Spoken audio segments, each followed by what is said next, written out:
I wanted to kind of take the chance to extend on something we've looked at before. So previously we've looked at an analysis of 24.1 using some performance data based on 1RMs and a few other pieces of information and see how they kind of correlate to performance in that workout.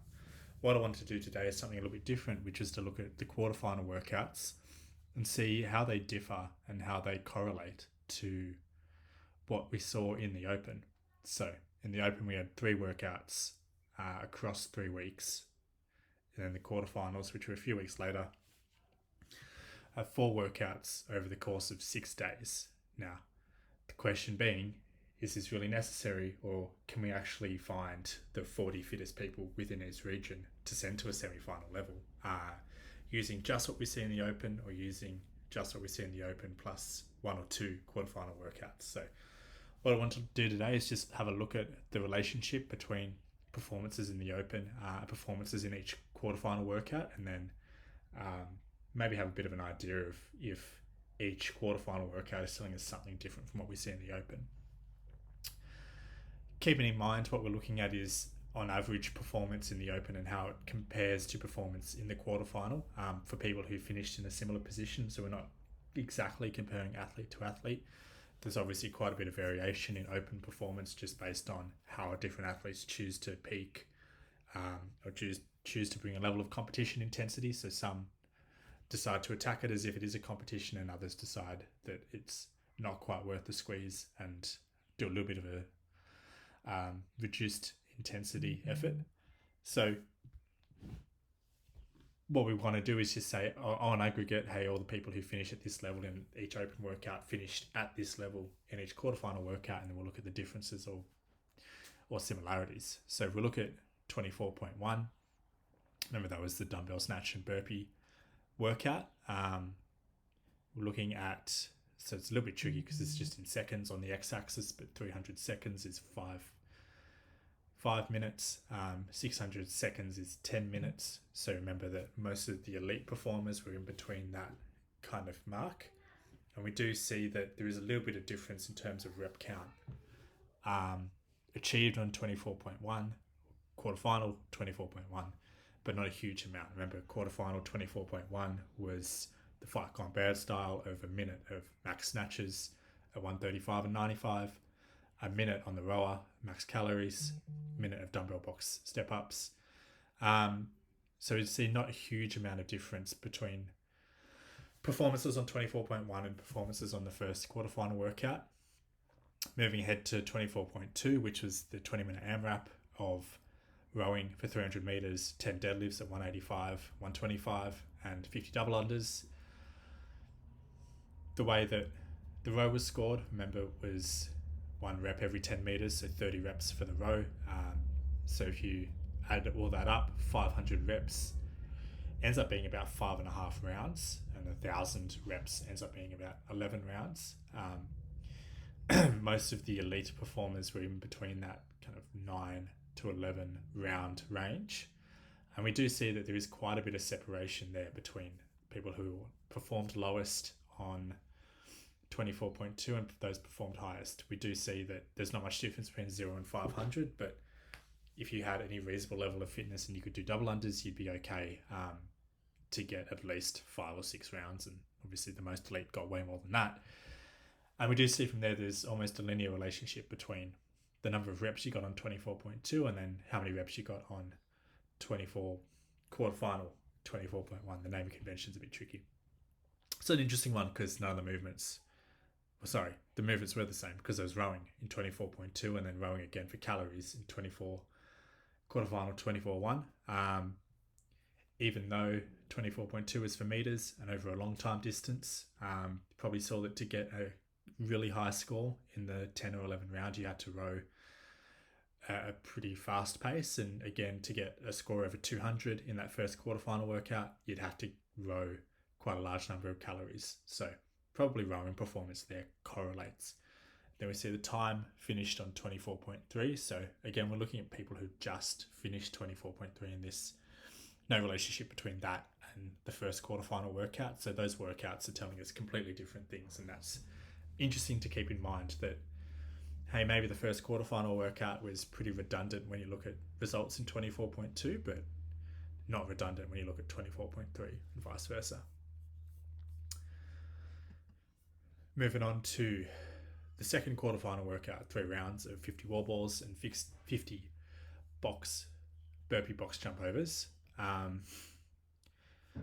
We can see that the time, and I have managed in this one to convert the performance on 24.1 to minutes, make it a little bit easier. What we can see is that there is a bit of a correlation there between how fast you did 24.1 and if you finished all the reps or not. So a lot of people were under that 300 rep mark at the 20-minute time cap. But if we're trying to consider, hey, like the point of the quarterfinals is to get the top 40 in each region per gender, then actually we probably need to look at the 6 to 8 minute range for 24.1 and see what that tells us about performance in the second quarterfinal workout. And interestingly, yes, we do see a bit of a relationship between the time it took for that second quarterfinal workout and performance on 24.1, but it's pretty wide, I would suggest. Again, we kind of see the same thing for 24.2. So it's interesting that the time you took on the wall balls and burpee box jump overs was kind of an aggregation for the time you took on the dumbbell snatch and burpee and then the rowing, deadlift, wall balls. Keep in mind, 24.2 is the same time domain as the second quarterfinal workout, and then the burpees in 24.1 matched the burpees in quarterfinal 2. So potentially this is the same. It's kind of hard to tell because although we're kind of putting everything on the same scale in terms of reps and time, if you were finishing this workout, you were pretty elite anyway. So there's actually quite a bit of separation on the leaderboard for each second of finishing time on this workout. Again, we see 24.3, almost no relationship to this workout. So quarterfinal 3, reps and time. So this is the gymnastics chipper, 3 rounds of handstand push-ups, toes to bar, 3 rounds of strict handstand push-ups and rope climbs, and then 20 ring muscle-ups to finish, 15-minute time cap. So if you were finishing all those reps, you're already in an elite category. And then there's quite a bit of spread for the time it took you to finish. So if you're finishing sub 10, you're kind of in that really elite range anyway. Again, just looking through the open workout, like not a lot of relationship between 24.1.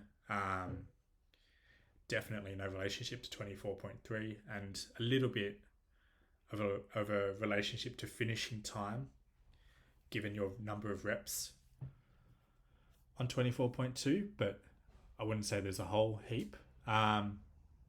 Essentially what we're thinking about here is, well, maybe people who are just really elite at different CrossFit workouts are going to be really elite at other CrossFit workouts, and this is less of a workout or movement specific thing and just a notion of overall elite fitness. But what it does look like is that this workout was more distinct than some of the others.